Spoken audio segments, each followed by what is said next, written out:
fourth chapter, working of institution, in which I discuss you parliament and two houses of parliament. And now today I will continue the same chapter. And today I want to discuss the power and functions of the Lok Sabha. तो बच्चों जैसे कि मैंने अपने previous lecture में आपको बताया था कि What are the qualifications of the member of the Lok Sabha? मतलब लोकसभा हमारा क्या है? पावरफुल हाउस है। The house of the people is popularly known as the Lok Sabha. मतलब लोगों का जो हाउस है हमारा लोकसभा कहलाता है। तो लोगों के घर को हम लोग क्या कहते हैं? लोकसभा कहते हैं। तो it is the lower and powerful house of the union parliament। तो ये हमारी जो संघीय पार्लियामेंट है, जो हमारी संघीय व्यवस्थापिका है, उसका ये बहुत ही पावरफुल हाउस कहलाता है। It represents the people of India, क्योंकि ये भारत के लोगों को रिप्रेजेंट करता है। तो it is directly elected by all the people, it is fully democratic। तो ये इसके लोगों का चुनाव कैसे होता है? इसके मेंबर्स का सीधा लोगों के द्वारा चुने जाते हैं, डायरेक्टली चुने जाते हैं। तो ये क्या होता है? ये पूरी तरीके से हमारा लोकसभा क्या है? फुली डेमोक्रेटिक है। ठीक है बच्चों, अब हम बात करते हैं कि method of elections of the members of Lok Sabha, मतलब कि लोकसभा के सदस्यों का इलेक्शन कैसे होता है। तो बच्चों the members of the Lok Sabha are elected on the basis of the following. तो मतलब जो हमारे लोकसभा के सदस्य हैं उनका चुनाव कुछ बेसिक पे होता है, जैसा कि मैंने अपने प्रीवियस लेक्चर में बताया था। फर्स्ट हमारा बेसिस होता है यूनिवर्सल एडल्ट फ्रेंचाइजिंग, जिसको भी मैंने बताया था कि every citizen who has attained the minimum age of 18 years has the right to vote in the election to the Lok Sabha। मतलब कि हर व्यक्ति जिसकी जो अपनी 18 वर्ष की आयु को कंप्लीट कर चुका है उसको वोट देने का अधिकार होता है according to universal adult franchising. And every citizen has right to vote and each vote has equal value. तो however it is essential that his name should stand included in the voters list of his constituency. अब हम बात करते हैं दूसरा क्या होता है बच्चों कि इसमें सीक्रेट बैलेट होता है, मतलब गुप्त मतदान किया जाता है। The members of the Lok Sabha are selected by secret ballot system. तो जो हमारे लोकसभा के मेंबर्स होते हैं उनको जनता के द्वारा चुना जाता है, प्रत्यक्ष रूप से चुना जाता है और उनको सीक्रेट बैलेट सिस्टम से चुना जाता है, मतलब गुप्त मतदान प्रणाली से चुना जाता है। No one knows his voting decision, मतलब कोई भी व्यक्ति नहीं जान सकता उनके वोटिंग डिसीजंस को। तो EVM are being used in recording votes. EVM मतलब होता है इलेक्ट्रॉनिक वोटिंग मशीन्स को यूज किया जाता है उनके वोट्स को रिकॉर्ड करने के लिए। उसके बाद क्या होता है बच्चों? डायरेक्ट इलेक्शन होता है इसमें सीधा, मतलब all the members of the Lok Sabha are directly elected by the people. मतलब लोकसभा के जितने भी मेंबर्स होते हैं वो जनता के द्वारा प्रत्यक्ष रूप से चुने जाते हैं। Any voter can cast his vote to elect any candidate of his choice from his constituency. तो us candidate securing the largest number of votes from amongst all the constituency from a constituency. तो अब हम बात करते हैं कि ये क्या था हमारा कि क्या प्रोसेस होता है इसके मेंबर्स के इलेक्शन में। Universal adult franchising, secret ballot system होना चाहिए और क्या होता है? डायरेक्टली इलेक्शन होता है, directly elected by the people. अब हम बात करते हैं जैसे कि मैंने अपने प्रीवियस लेक्चर में बताया था कि qualifications for the membership of the Lok Sabha. तो he must be the citizen of India, he must be less than 25 years of age, मतलब कि उसकी 25 इयर्स की एज हो जानी चाहिए। He should not have an unsound mind और अ बैंकरप्ट, मतलब कि वो पागल या दिवालिया नहीं होना चाहिए। He should not be declared offender of a grave crime by any court, मतलब किसी भी कोर्ट के द्वारा उसको अपराधी घोषित नहीं किया जाना चाहिए। He should not possesses all such qualifications prescribed by the parliament, मतलब कि he should not work under state और सेंट्रल गवर्नमेंट, मतलब केंद्र और राज्य सरकार के किसी भी लाभ के पद पर उसको नियुक्त नहीं होना चाहिए। अब हम इसका टाइम पीरियड या टेन्योर के बारे में बात करने जा रहे हैं। The normal term of the Lok Sabha is 5 year, मतलब नॉर्मल टर्म लोकसभा का हमारा क्या होता है? 5 साल का होता है। This term can be extended for 1 year during an emergency, but emergency condition में इसके वर्ष को, इस 5 years को 1 साल और भी बढ़ाया जा सकता है। तो ये क्या है हमारा? ये हमारा हो गया, इसका टेन्योर हो गया। अब हम बात करते हैं कि presiding officers of Lok Sabha. Lok Sabha, मतलब लोकसभा के जो पदाधिकारी, जो ऑफिसर्स होते हैं, कौन कौन से होते हैं? The speaker of is the chairman and presiding officer of the Lok Sabha. तो स्पीकर जो होता है, अध्यक्ष जिसको कहते हैं, वो लोकसभा का हमारा क्या होता है? मुख्य चेयरमैन होता है।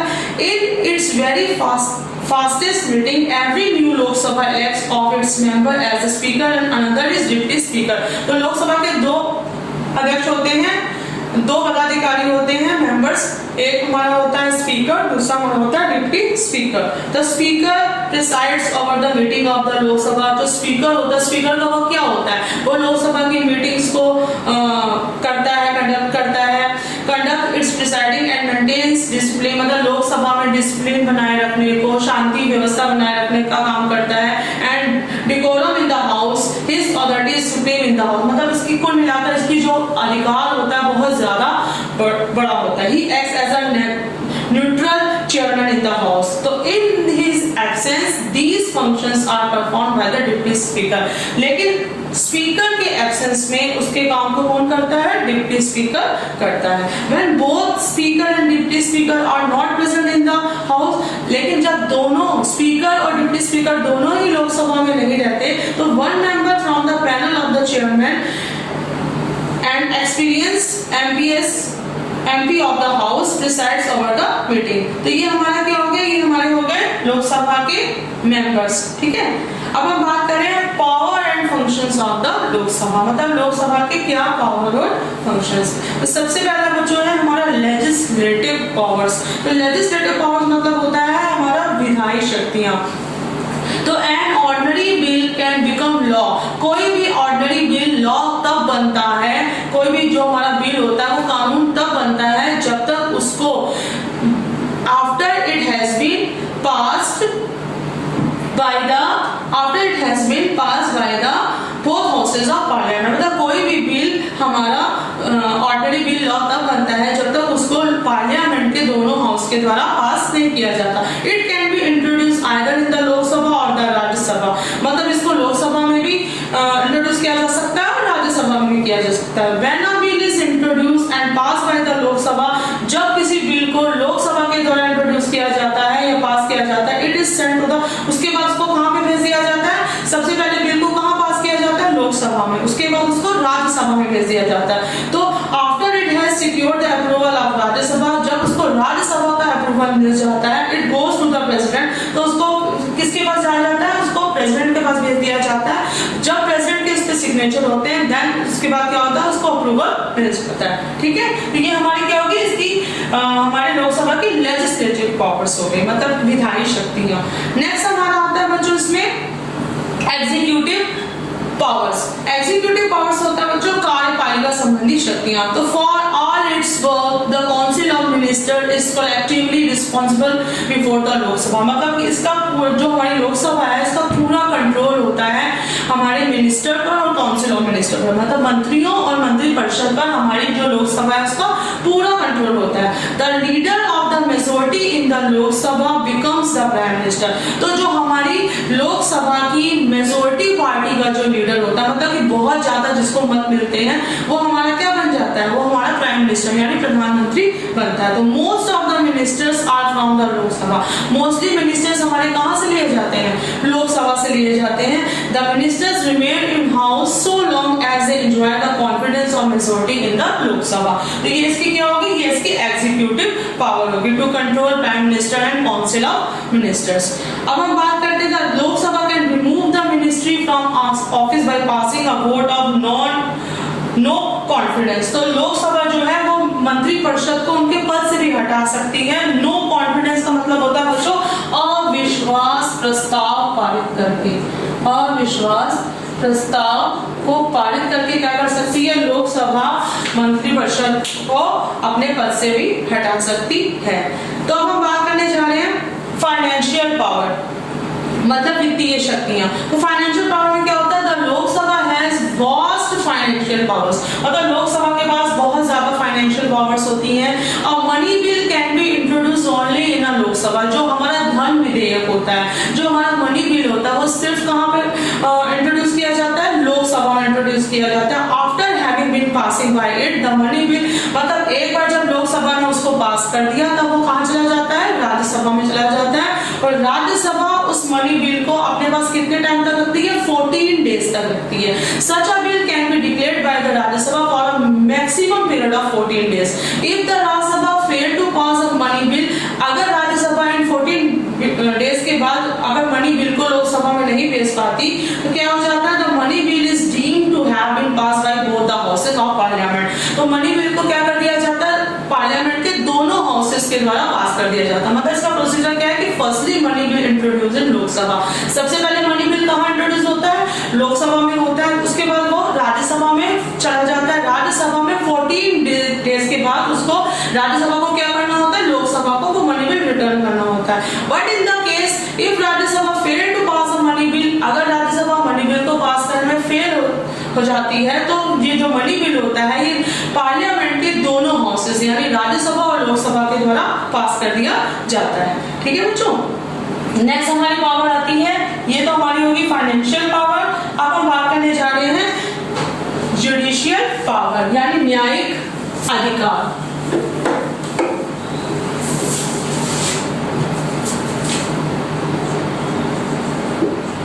जुडिशियल पावर, न्यायिक अधिकार. तो the Lok Sabha also perform some judicial functions. तो लोकसभा जो हमारी है कुछ न्याय संबंधी कार्य भी करती है. The impeachment proceedings can be taken against the president either in the Lok Sabha और राज्यसभा.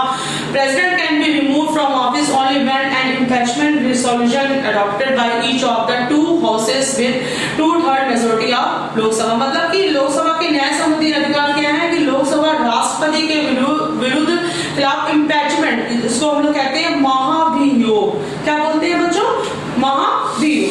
तो ये जो हमारा होता है इम्पीचमेंट यानी महाभियोग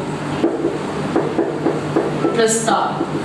तो अगर हमारा जो राष्ट्रपति संविधान के खिलाफ कुछ भी करता है, हमारे कॉन्स्टिट्यूशन के खिलाफ, तो लोकसभा को ये राइट होता है कि वो इम्पीचमेंट मतलब का लागू करके क्या कर सकती है, इम्पीचमेंट प्रोसीडिंग्स को करके क्या कर सकती है, राष्ट्रपति को उसके पोस्ट से हटा सकती है. तो the president can be removed from office only when an impeachment resolution is adopted. मतलब प्रेसिडेंट को उसके ऑफिस से हटाया जा सकता है इम्पीचमेंट प्रोसीडिंग्स को करके. The Lok Sabha also investigates the charges prepared by the Rajya Sabha against the vice president of India. तो लोकसभा जो होती है वो इन्वेस्टिगेशंस भी कर सकती है उन चार्जेस के खिलाफ जो कि राज्यसभा द्वारा लगाए गए हैं वाइस प्रेसिडेंट को. मतलब वाइस प्रेसिडेंट को भी उसके पोस्ट से हटाने का राइट लोकसभा के पास होता है. तो the Lok Sabha and the Rajya Sabha can together pass a resolution for the removal of any जज of the supreme court of the state high court. मतलब कि लोकसभा और राज्यसभा को क्या अधिकार होता है कि वो भारत के सुप्रीम सर्वोच्च न्यायालय और उच्च न्यायालय के न्यायाधीशों को उनके पद से भी हटा सकती है. ठीक है बच्चों. तो both the houses can jointly pass a special address and present to the president for removal of some high officers of state like. मतलब कि लोकसभा को अधिकार होता है कि वो किसी भी ऑफिसर्स को उनके पद से हटा सकती है, जैसे कि चीफ इलेक्शन कमिश्नर को और ऑडिटर जनरल ऑफ इंडिया को. Lok Sabha can also take action against any member or any citizen who is held to be guilty of committing contempt of the house. मतलब कि अगर हाउस के खिलाफ कोई भी कुछ गलत करता है तो लोकसभा को ये राइट होता है कि वो उनको उनकी पोस्ट से हटा सकती है. Is it clear? Now next है electoral functions.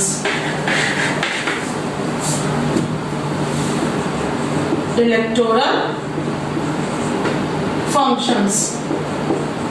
बच्चे इलेक्टोरल फंक्शंस हमारे क्या होते हैं, चुनाव संबंधी अधिकार. तो the Lok Sabha also perform some electoral functions. तो लोकसभा जो है हमारी कुछ इलेक्टोरल फंक्शंस भी करती है. The elected members of the Lok Sabha take part in election of the president. तो जो लोकसभा के जो इलेक्टेड मेंबर्स होते हैं, जो लोकसभा के जो चुने हुए सदस्य होते हैं, वो प्रेसिडेंट के चुनाव में भी बहुत ही इंपॉर्टेंट रोल प्ले करते हैं. Members of the Lok Sabha and the Rajya Sabha together elect the vice president of India. तो लोकसभा और राज्यसभा दोनों के सदस्य मिलकर किसका चुनाव करते हैं, वाइस प्रेसिडेंट का भी चुनाव करते हैं, यानी उपराष्ट्रपति का भी चुनाव करते हैं। The members of the Lok Sabha also elect a speaker and deputy speaker from against themself. तो मतलब कि कुल मिलाकर जो लोकसभा है, मतलब प्रेसिडेंट का, वाइस प्रेसिडेंट का, स्पीकर का, डिप्टी स्पीकर सबके इलेक्शन को करती है। Some other functions powers of Lok Sabha, तो कुछ और भी पावर्स हैं हमारी लोकसभा की, जैसे कि approval of the ordinance issued by the parliament, issued by the president, change of the boundaries of the state, मतलब कि किसी भी स्टेट की बाउंड्रीज को चेंज करना, change of the boundaries of the state, ठीक है, मतलब किसी भी राज्य की बाउंड्रीज को चेंज करना, क्रिएशन ऑफ न्यू स्टेट्स, नए स्टेट्स का क्रिएशन करना, change in name of any state, किसी भी राज्य के नाम को बदलना, ये सब अधिकार किसके होते हैं? लोकसभा के। Changes the qualifications of the member of parliament and state legislature, मतलब पार्लियामेंट के और हमारे स्टेट लेजिस्लेचर्स के मेंबर्स की क्वालिफिकेशन को चेंज करने का अधिकार भी लोकसभा के पास होता है। Revising the salary and allowance of the members of parliament, passing of a resolution, मतलब कि कोई भी सॉल्यूशन को पास करना, approval of declaration of emergency, और सबसे बड़ी बात क्या है कि आपातकाल की घोषणा करना, मतलब कोई इमरजेंसी होने को भी अप्रूवल देना किसके हाथ में होता है? लोकसभा के। तो these are the functions of Lok Sabha, like electoral functions, executive powers, judicial power, legislative powers and financial powers.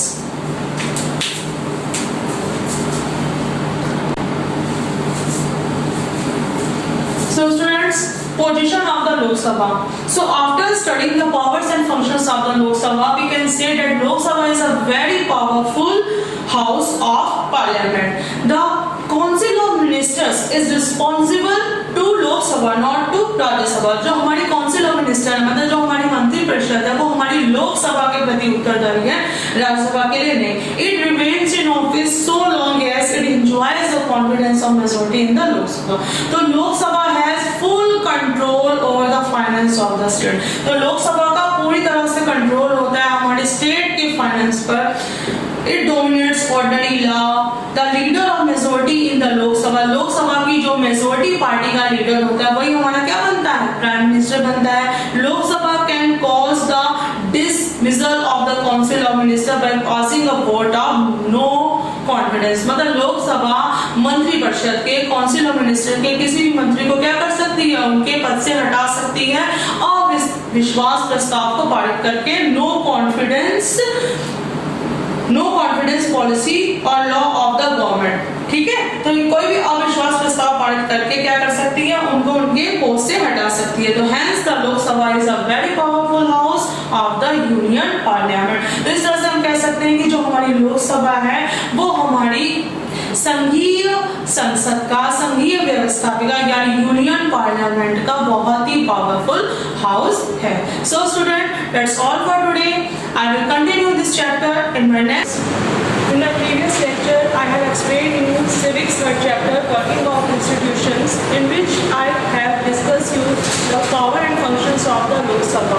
And now today I will continue the same chapter, and my today's topic are the power and functions of Rajya Sabha. So let us start the chapter. Rajya Sabha. Rajya Sabha, it is the upper house of Union Parliament. It represents the states of the India. Now composition.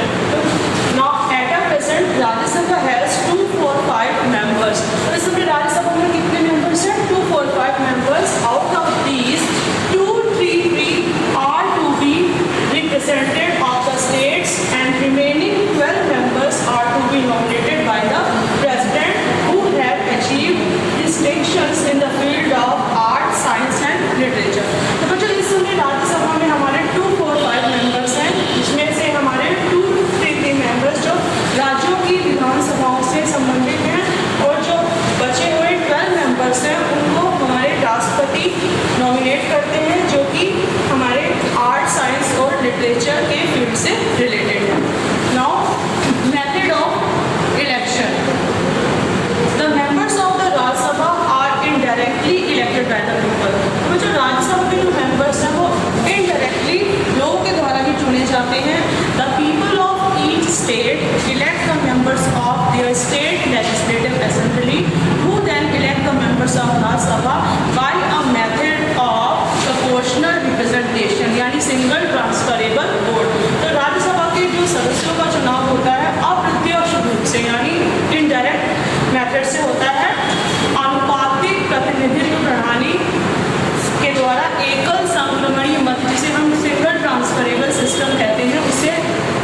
India, Bharat का नागरिक हो, he must be above the age of 30 years, उसकी 30 years की as होनी चाहिए। लोकसभा के members के लिए क्या होता है, 25 ईयर्स एज होनी चाहिए।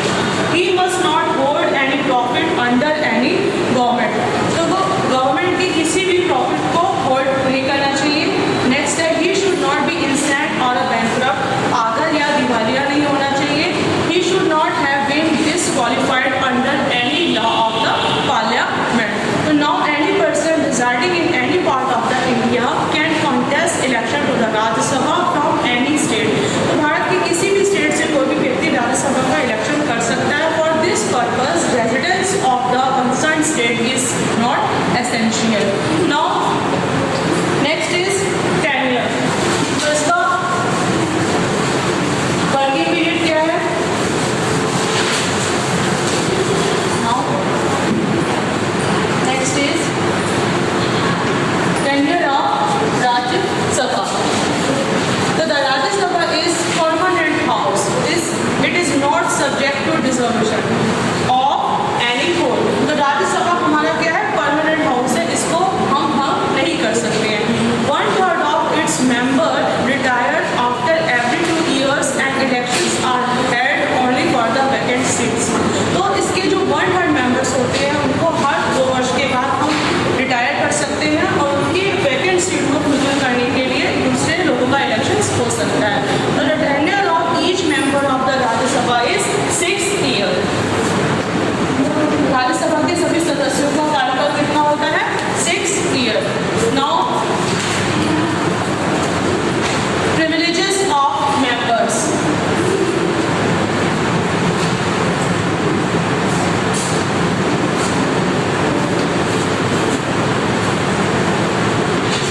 Privileges of members। तो बच्चों, the members of the Rajya Sabha enjoy several privileges. They enjoy unrestricted freedom to express their views in the house। तो राज्यसभा के जो मेंबर्स हैं उनको बहुत से अधिकार ऐसे मिलते हैं कि वो बिना किसी रिस्ट्रिक्शंस के अपने व्यूज को राज्यसभा में एक्सप्रेस कर सकते हैं।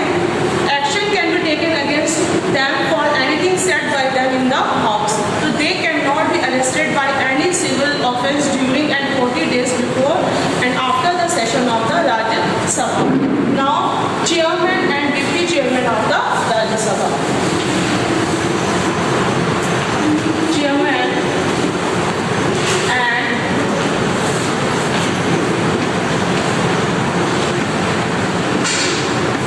deputy chairman of Rajya Sabha।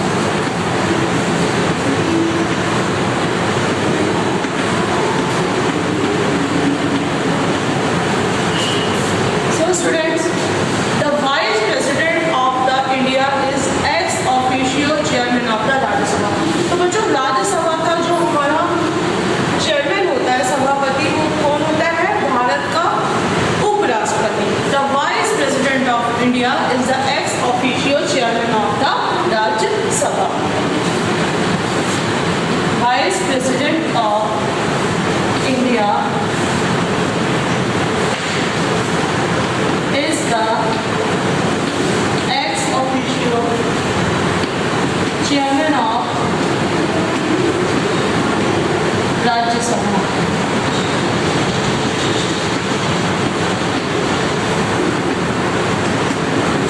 Is it clear?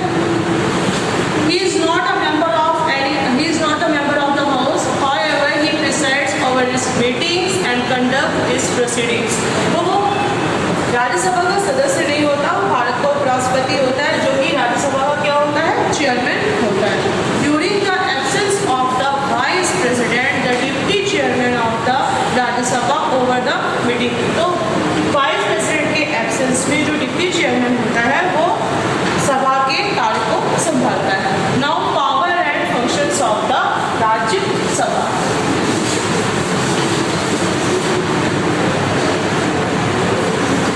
Powers and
a period of 14 days.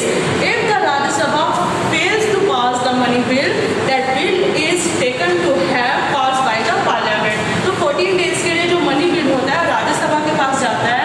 अगर इन 14 डेज में राज्य सभा मनी बिल को लोकसभा में नहीं भेज पाती तो मनी बिल किसके द्वारा पास कर दिया जाता है? पार्लियामेंट के द्वारा. तो ये इसकी क्या होगी? ये इसकी फाइनेंशियल पावर होगी. Now next is executive power.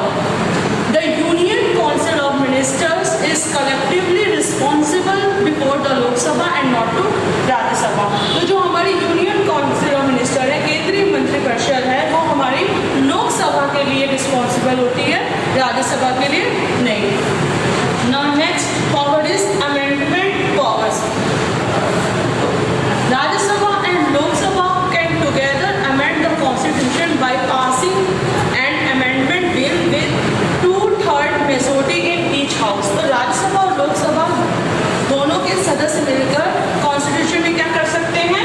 Amendment कर सकते हैं. Now next is electoral powers. The Rajya Sabha has some electoral powers also. तो राज्यसभा के कुछ चुनाव संबंधी अधिकार भी दिए गए हैं. The elected members of the Rajya Sabha along with the elected members of the Lok Sabha and the state legislative assembly together elect the president of India. तो जैसा कि मैंने आपको बताया है कि प्रेसिडेंट का इलेक्शन कैसा होता है? राज्यसभा के चुने हुए प्रतिनिधि और लोकसभा के चुने हुए प्रतिनिधि और राज्यों की विधानसभाओं के चुने हुए प्रतिनिधि मिलकर राष्ट्रपति का चुनाव करते हैं.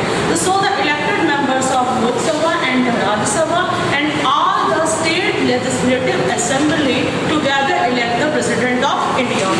The members of the Rajya Sabha, Lok Sabha also elect the vice president of India. Members of the Rajya Sabha also elect a deputy chairman from amongst themselves. तो जो राज्य सभा के जो सदस्य हैं वो डिप्टी चेयरमैन का भी चुनाव करते हैं और वाइस प्रेसिडेंट का भी चुनाव करते हैं. तो ये इसकी क्या हो गई? इसकी इलेक्टोरल पावर्स हो गए. Now next is judicial powers. Now next power is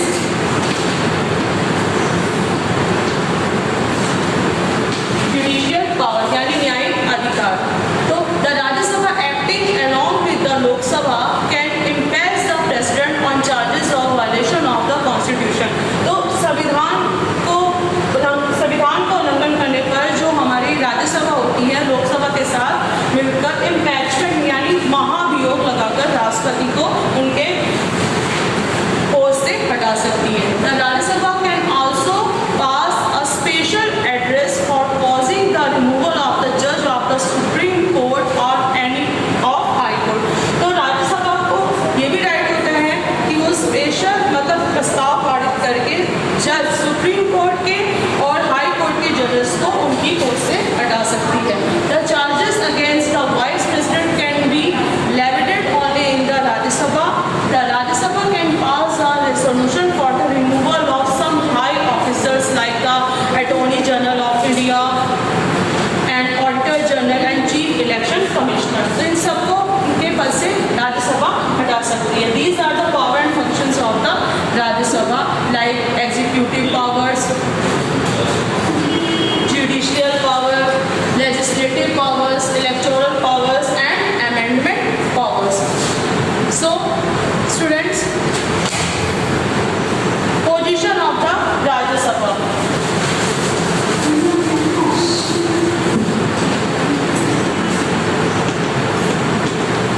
Position of the Rajya Sabha. A study of the power of the Rajya Sabha leads us to the conclusion that is neither a very weak house like the British House of Lords or a very powerful house as the American Senate. Its position is somewhat midway between the two. It has been the powerful than the Lok Sabha, but it has not a very weak or insignificant house. But ये पूरे तरीके से weak और insignificant house नहीं है. Since 1950, the Rajya Sabha has been using its power and functions in accordance with the provisions of the Constitution and performing its due role as the second house of Union Parliament. So these are the power and function of Rajya Sabha.